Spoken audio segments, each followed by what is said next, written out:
네, 이상민 전 장관의 1심 선고 관련 내용 서정빈 변호사와 함께 짚어보겠습니다. 어서 오십시오. 네, 안녕하십니까?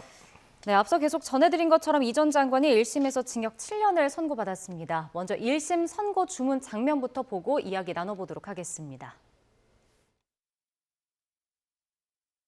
피고인은 정부 고위 공직자로서 그리고 자유민주적 기본 질서를 수호해야 할 공동체의 일원으로서 헌법과 법률을 수호하고 이를 실현하기 위한 노력을 기울여야 할 헌법적 의무를 부담함에도 윤석열, 김용현 등의 지시에 따라 소방청에 직접 언론사 단전 단수에 대한 협조를 지시함으로써 내란 행위에 가담하였으므로 그 죄책이 결코 가볍지 않다. 더구나 피고인이 윤석열, 김용현 등의 내란 행위를 적극적으로 만류했다고 볼 만한 자료는 없고 오히려 이후 내란 행위의 진실을 밝히고 그에 합당한 책임을 지기는커녕 진실을 은폐하고 책임을에서 벗어나고자 위증까지 하였다는 점에서 피고인에 대한 비난 가능성은 더욱 크다. 피고인 잠시 일어서시죠. 주문, 피고인을 징역 7년에 처한다. 네, 앞서 이제 특검 같은 경우는 이 전 장관에게 징역 15년을 구형했었고 이번에 1심 재판부가 오늘 징역 7년을 선고했는데 사실 구형량을 보면 이제 절반 정도 수준에 미치지 못하는 거거든요. 어떻게 보셨습니까? 네, 일단 이 정도 선고가 될지 예상하는 것도 조금 힘들었습니다. 개인적으로도 이 구형 15년에 비춰봤을 때 거의 근접한 선고를 하지 않을까. 특히 대부분의 혐의 그중에서도 이 내란 중요 종사 임무 혐의를 인정을 한다라고 한다면 그 정도 수준의 선고가 있지 않을까라고 생각을 했었습니다. 왜냐하면 결국 계속 비교를 할 수밖에 없는 것이 한 전 총리에 대한 그 판결과 상당히 비교를 할 수밖에 없었습니다. 네. 이 내란과 관련해서 중요 임무 종사자 중에서도 사실 핵심적이라고 할 수 있는 지금 이상민 전 장관 같은 경우에는 한 전 총리와 비교했을 때 거의 비슷한 수준의 그런 형까지도 선고할 수 있다. 15년 구형을 넘어갈 수도 있다라고 예상을 했었습니다. 왜냐하면은 한 전 총리는 비교적 그 전반적인 행동들이 상당히 좀 적극적이라기보다는 소극적인, 그래서 어떻게 보면은 방조에 가까운 행위들이 문제가 됐었는데 이상민 전 장관 같은 경우에는 구체적으로 보다 적극적인 지시가 있었다. 그러니까 단전 단수의 지시를 받고 그것을 또 밑으로 하달했다라는 상당히 적극적인 내용이 포함되어 있었기 때문에 높은 형의 선고가 될 것이다라고 예측을 했는데 결과적으로는 7년이라는, 그러니까 구형의 절반도 미치지 못하는 수준의 형이 선고가 됐습니다.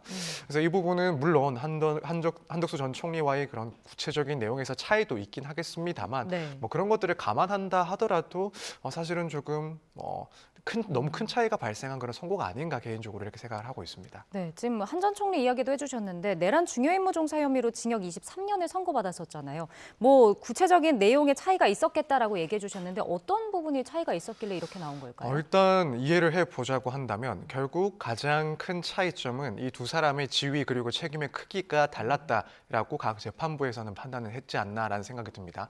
이제 한 전 총리에 대한 그 판결 내용을 조금 다시 되짚어보면 네. 결국에는 국정의 2인자로서 이 전반적인 상황에 대해서 책임을 져야 될 그런 사람이고 또 헌법상 당시 부적법한 계엄에 대해서 이를 적극적으로 만류를 했어야 되는 사람임에도 불구하고 그러하지 않았다. 나아가서는 뭐 예를 들어 이런 회의록 작성에 있어서 마치 적법한 절차를 거친 것 같은 그런 외형까지도 만들려고 했다라는 점들을 상당히 강조했습니다. 그러니까 그 지위와 책임이 상당히 컸다라는 점을 이진관 재판부에서는 강조를 해서 23년형을 선고를 했는데 네. 지금 이상민 전 장관 같은 경우에는 어쨌든 이 한덕수 전 총리와의 그런 지위에서의 차이도 분명히 좀 작용을 했다라고 보여집니다. 결국 국무위원으로서의 책임은 아무래도 총리와의 그런 책임과는 비견했을 때 조금 작을 수밖에 없다라는 판단을 하지 않았을까. 또 한편으로는 조금 더 구체적으로는 이 개별적인 사안에 있어서 이 단전 단수와 같은 그런 지시가 있었긴 했지만 네. 그렇다고 해서 이런 것들이 반복되지는 않았다라는 점이라든가 혹은 뭐 사전에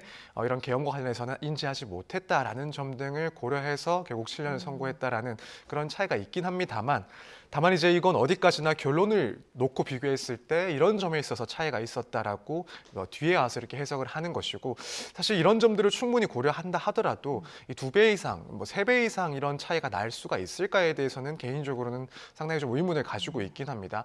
아마 이 판결을 보고 뭐 예측을 하건대 한 전 총리 입장에서는 상당히 좀 다행스러운 판결이 아닌가라는 생각이 듭니다. 왜냐하면 항소를 해놓은 상태에서 이상민 전 장관의 책임이 이 정도로 인정을 받은 그런 판결이 있으니까 이것과 비교했을 때는 1심 판결인 23년형 자체가 너무 과하다라는 그런 주장을 할 가능성도 상당히 높아졌다라고 보입니다. 네. 그래서 일단 이 편차가 너무 큰 선고이다 보니까 뭐 국민들 입장에서도 이 정도로 과연 책임의 차이가 있었나라고 상당히 좀 의문을 갖고 볼 판단이 아니었을까라고 생각이 됩니다. 네. 근데 언론사 이제 단전 단수 지시 혐의가 좀 핵심이 아니었나 싶은데 이 전 장관이 관련 혐의에 대해서는 계속 부인해 왔었잖아요. 근데 재판부는 이걸 유죄로 보지 않았습니까? 네, 그렇습니다. 사실 이 내란 중요 종사 임무 종사와 관련해서 가장 중요한 쟁점이었습니다.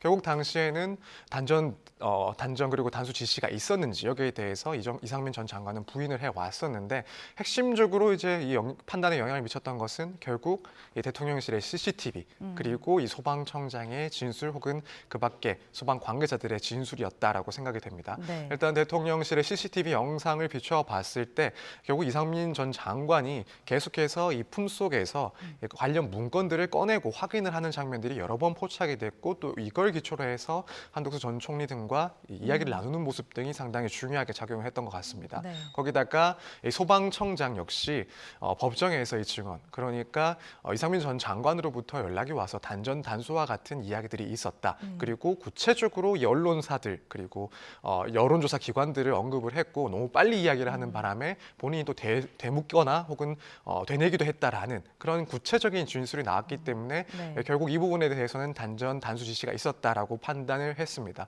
한편 이상민 전 장관 같은 경우에는 당시에 이걸 부인을 하면서도 그렇다면은 이 품속에서 꺼내서 확인한 그 문건이 무엇인지에 대해서도 명확하게 답변을 못했고 네. 일정표인 것 같다라고 추측을 했지만은 정황을 봤을 때는 그럴 수가 없다라는 재판부의 판단도 있었습니다. 그리고 이제 재판부가 단전 단수가 실현되진 않았지만 죄책을 피할 수는 없다라고 강조하기도 했거든요. 이 부분만 보면 결국 내란 행위에 이제 이 전 장관이 가담했다 이렇게 보는 거겠죠? 네, 그렇습니다. 이제 이상민 전 장관 같은 경우에는 설사 단전 단수 지시가 있었다 하더라도 실행된 게 없으니까 그렇다면 역할을 분담한 게 아니다라는 주장을 했지만 네. 결국 재판부에서는 이 전체의 구성원 중에 일부로서 결국에는 모든 책임을 져야 된다. 단전 단수에 대해서는 실제로 이행된 바는 없지만 이 계엄이 그러니까 내란으로서 실행에 착수, 군 병력이 국회에 투입이 된다거나 국회를 또 봉쇄를 했다는 점 그리고 선관위에 또 군 병력이 투입됐다라는 그 시점에 이제는 벌써 이 내란과 관련해서는 실행행위가 진행이 됐기 때문에 그렇다면은 단전 단수가 실제 이루어진 것과는 별개로 이 전체적인 책임을 져야 된다라는 그런 판단 하에서 결국 이제 이상민 전 장관에 대해서도 실행행위 그리고 이 분담 역할에 대해서 책임을 져야 된다라는 입장이었습니다. 네. 그 재판부가 이제 내란 행위에 가담했다고 보면서 이 내란 집단의 구성원이다라고 표현을 하기도 했거든요. 이건 어떤 뜻일까요? 그러니까 이제 내란 행위라는 것 자체는 결국에는 다수의 구성원들이 함께 저질러져야 되는 그런 범죄에 해당을 합니다. 그리고 법원에서 봤을 때 그 구성원에 해당을 한다라고 한다면 결국 전체에 대해서 포괄적인 인식만 있다 하더라도 그리고 전체적으로 실행행위가 나아간 사실이 인정이 된다 한다면 구성원으로서 이 전부에 대해서 책임을 져야 된다는 말입니다. 네. 물론 구체적인 형량을 따지는 데 있어서는 어떠한 행동들을 했는지 그 책임의 영역, 그 크기에 따라서 개별적인 판단을 할 수 있긴 하겠습니다만 일단 그 전에 이 내란죄가 충분히 성립될 수 있다라는 점은 명확히 한 것으로 보입니다. 따라서 이제 앞으로의 그런 재판 과정에서도 충분히 예상해 볼 수가 있는 내용이 이제 어떠한 내란에서의 그런 역할을 했는지 여부를 떠나서 일단 가담했다라는 그런 평가를 하게 된다면 결국에는 내란죄의 성립은 충분히 가능하다라는 것을 먼저 조금 엿볼 수 있는 그런 판단이었다 생각이 됩니다. 네. 그 이 전 장관이 이제 법정에서 진술한 내용도 보면 대부분 위증 혐의가 좀 인정이 됐습니다. 이 부분도 한번 짚어주시죠. 네, 일단 위증 혐의와 관련해서 인정된 것들부터 먼저 말씀을 드리자면 결국 윤 전 대통령으로부터 단전 단수 지시가 있었는지 여부 그리고 자신이 그것을 하달해서 이제 이행을 지시를 했는지 여부에 대해서 자신은 그런 적이 없다라고 헌법재판소 등에서 발언했지만 이건 모두 거짓이다. 이제 유죄 판단을 위증이다라는 유죄 판단을 받았습니다. 네. 또 한편으로는 이제 조태열 외교부 장관에게 전 외교부 장관에게 윤 전 대통령이 문건을 주는 것을 봤는지 이 부분에 대해서도 보지 못했다라고 했는데 당시 상황을 봤을 때는 이건 역시도 거짓말이다라고 위증이란 판단을 했습니다. 이제 무죄가 나온 부분은 최상목 기재부 당시 장관에게 문건이 전달된 것을 봤는지 여부에 대해서 못 네. 봤다라고 했던 부분, 이 부분은 거짓이 아니다라고 판단을 해서 무죄의 판단을 받았습니다. 네, 지금 이렇게 유죄와 무죄가 조금 섞인 부분도 얘기해 주셨는데 직권남용 권리행사방해는 무죄로 판단을 또 했습니다. 이게 이제 이 전 장관이 단전 단수 지시 내린 점이 인정이 된다고 했었는데 이 부분에 있어서는 뭐 의무 없는 일이다 이렇게 봤거든요. 이건 무슨 뜻이었을까요? 그러니까 직권남용죄가 성립하기 위해서는 일단 권한 내에서의 그런 직권을 행사했어야 되고 또 그걸 남용해서 타인에게 의무 없는 일을 하도록 했어야 됩니다. 일단 첫 번째로 판단한 부분, 그러니까 이런 단수, 단전 조치에 관련해서 소방청장 등에게 지시한 내용이 과연 이제 행안부 장관으로서의 권한 내에 있는 일인가라는 것을 따졌습니다. 그리고 네. 재판부에서는 관계 법령을 봤을 때 이런 업무 내용 역시도 행안부 장관의 그런 권한 내에 있는 것이다라고 권한이 있는 일이라고는 판단을 했습니다. 그런데 이걸 남용을 해서 어떠한 결과를 만들었느냐, 그러니까 이 타인에게 의무 없는 일을 하도록 한 그 결과가 있는지 여기에 대해서는 그렇지 않다라고 판단을 한 거죠.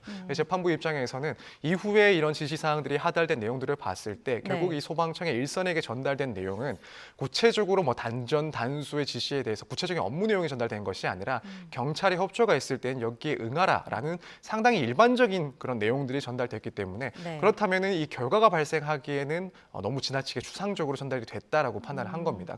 그래서 이런 결과가 발생하지 않았다라는 점에 있어서는 적어도 직권남용죄에는 성립이 되지 않는다라는 그런 판단을 했습니다. 네. 그리고 이제 계엄 선포일 전에 모의하고 이제 예비한 정황이 없다는 점이 좀 참작 사유로 작용한 것 같거든요. 이게 뭐 형량에 좀 영향이 있었던 건가요?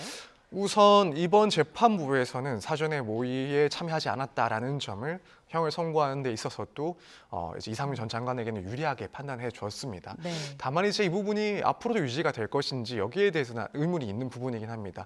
결국 비교를 하는 한덕수 전 총리 같은 경우에는 마찬가지로 이 계엄 당시에 그 전까지는 뭐 이런 계엄과 관련해서 전혀 인지하지 못했고 또 모의에는 참여하지 않았던 사람입니다. 네. 그럼에도 불구하고 이런 내용들이 한덕수 전 총리에게는 유리한 양형으로는 작용되지는 않았습니다. 그렇다면은 해당 사건에서는 이 다른 사건에서는 유리한 양형 요소로 참작되지 않은 부분이 지금 오늘 선고에 있어서는 또 유리하게 참작이 됐기 때문에 앞으로 항소심에 갔을 때 과연 이러한 양형 의견이 유지가 될지 이건 조금 지켜봐야 될 문제가 아닌가라는 생각이 듭니다. 네. 이 전 장관은 이제 징역 7년을 선고받고 뭐 미소를 옅게 짓기도 했었습니다. 1심 이 선고 결과에 좀 안도감을 내비친 걸까요? 어떨까요? 저는 그런 의미가 좀 내포되어 있지 않나라는 생각이 듭니다.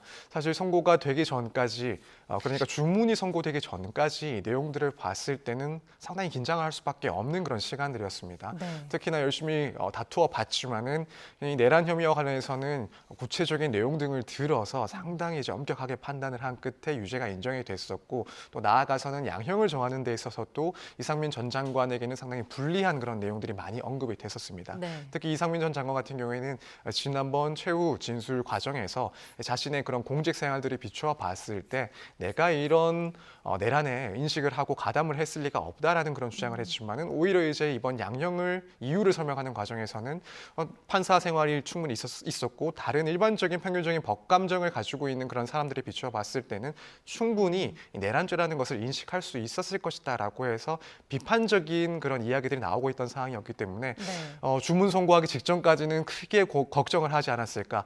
이제 한덕수 전 총리와 마찬가지로 뭐 예를 들어 15년 이상의 그런 선고를 받을 수 있지 않을까 이런 걱정을 하지 않았나라는 생각을 했을 것 같은데 네. 결과적으로는 7년이라는 구형의 절반도 미치지 못하는 형을 선고받으면서 그때 비추었던 미소는 결국 이런 안도감의 미소가 아니었을까 이렇게 좀 추측을 해보고 있습니다. 네. 그런가 하면 이제 특검팀은 형량에 좀 많은 아쉬움이 있다면서 뭐 이제 판결 이유를 분석해서 항소 결정 여부를 결정하겠다라고 밝혔습니다. 어떻게 항소할 걸로 예상하시나요? 네, 일단 무조건적으로 항소를 하지 않을까라는 생각이 듭니다. 뭐 형식적으로 봤을 때도 구형의 절반에 미치지 못했기 때문에 당연히 이제 항소를 해야 되는 부분이고 또 한편으로는 이 무죄를 받은 부분도 있기 때문에 특히 직권남용과 관련해서는 무죄를 선고를 받았기 때문에 여기에 네. 대해서도 법리적인 이유를 들어서 다툴 것이다 예상이 됩니다. 특히 이제 직권남용 같은 경우에는 사실 전체적으로는 형량에 있어서 크게 좌우를 하지 않았다라고는 생각을 하고 있습니다만 다만 이제 직권남용이 무죄가 된 이유가 결국에는 구체적인 그런 지시가 하달되지는 않았다라는 내용에 있어서 이제 무죄를 선고를 받은 겁니다. 그렇다면 특검 입장에서는 결국 이 부분에 구체적으로 이런 단전 지시가 있었다라는 점을 입증하게 된다면 이것은 동시에 또 내란과 관련해서는 중요한 역할을 했고 상당히 중대한 책임을 져야 된다라는 내용과 연결될 수 있기 때문에 양형에도 상당히 영향을 줄 부분이라고 보여집니다. 따라서 네. 이런 점들을 고려했을 때는 특검에서는 빠르게 항소에 나아갈 것이다 이렇게 생각이 됩니다. 네, 그 다음 주에 이제 설 연휴가 끝나면 또 윤 전 대통령 내란 우두머리 혐의 재판 1심이 있잖아요. 오늘 뭐 선고 결과가 뭐 어떤 영향을 미칠 수 있을까요? 네, 일단 첫 번째는 위상계엄에 대한 성격은 윤 전 대통령의 사건에서도 마찬가지로 내란에 해당을 한다라는 그런 판단을 받을 가능성이 매우 높아졌다라고 생각이 됩니다. 오늘 앞부분에 상당한 시간을 들여서 전반적인 당시 사항들을 언급을 했고 이것을 내란 행위다라고 깔끔하게 정의를 했습니다. 네. 그렇다면은 결국 이 직위원 재판부에서도 마찬가지로 이 내란죄의 성립을 인정할 가능성이 매우 높다라고 일단 보여지고 이 부분은 윤 전 대통령에게는 상당히 부담스러운 선거였다라고 생각이 듭니다. 다만 이제 한편으로 윤 전 대통령 입장에서는 오늘 선고 내용을 비춰봤을 때 결과적으로 7년이라는 그런 선고를 받았다라는 점은 상당히 좀 유리하게 볼 여지는 있지 않나라는 생각이 듭니다. 만약 네. 한덕수 전 총리와 비슷한 수준의 선고가 됐다라고 한다면 윤 전 대통령 측에서 생각했을 때 결국에는 무기징역형 아니면은 사형을 선고받을 가능성도 있다라고 걱정을 했을 텐데 지금 오늘 7년이라는 선고는 그렇다면 한덕수 전 총리의 그런 선고가 지나치게 높은 걸 수도 있다. 네. 따라서 윤 전 대통령에게는 만약에 감경을 받으면 유기징역형으로 또 떨어질 수도 있다라는 그런 희망을 조금 볼 수 있는 윤 전 대통령 측에서는 그런 선고가 아니었을까라는 생각이 들기 때문에 네. 양형과 관련해서는 윤 전 대통령 측에서도 조금 의미 있게 지켜보는 상황이 아니었을까 생각이 됩니다. 네, 알겠습니다. 오늘 말씀은 여기까지 듣겠습니다. 지금까지 서정빈 변호사와 함께했습니다. 고맙습니다. 네, 감사합니다.